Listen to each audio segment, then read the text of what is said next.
I don't need to tell anyone who's listening that many Americans have decided to retreat from public life and politics into close-knit circles of families and friends.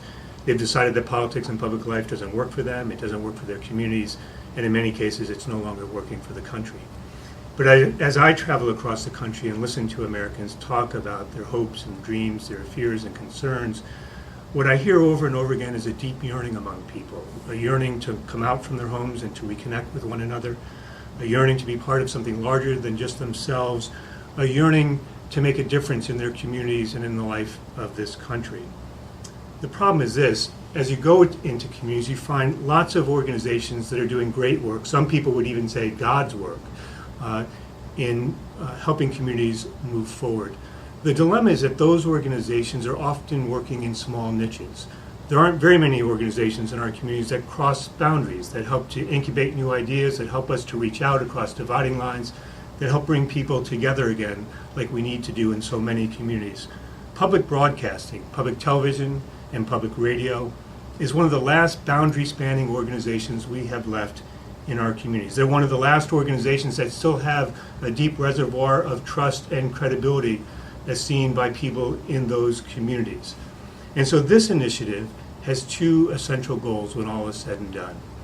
One is this: how can public broadcasting take the credibility, the authenticity, the reservoir of goodwill that it has, and to do its work in ways that helps to strengthen the civic health of our communities? That's goal number one.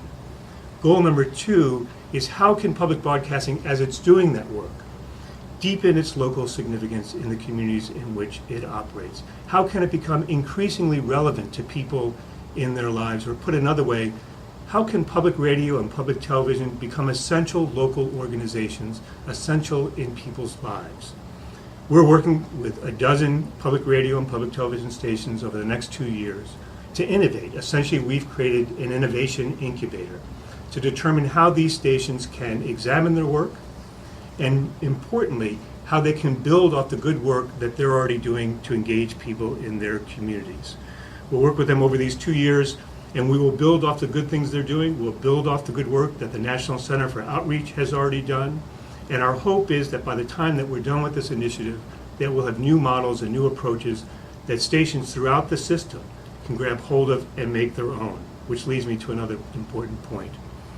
We don't believe in this work that there's a one-size-fits-all approach to improving civic health and to deepening the local significance of public radio and public television stations. And so our hope is that this work will be calibrated so that each station can figure out its own pathway, given its own unique circumstances and challenges in its community.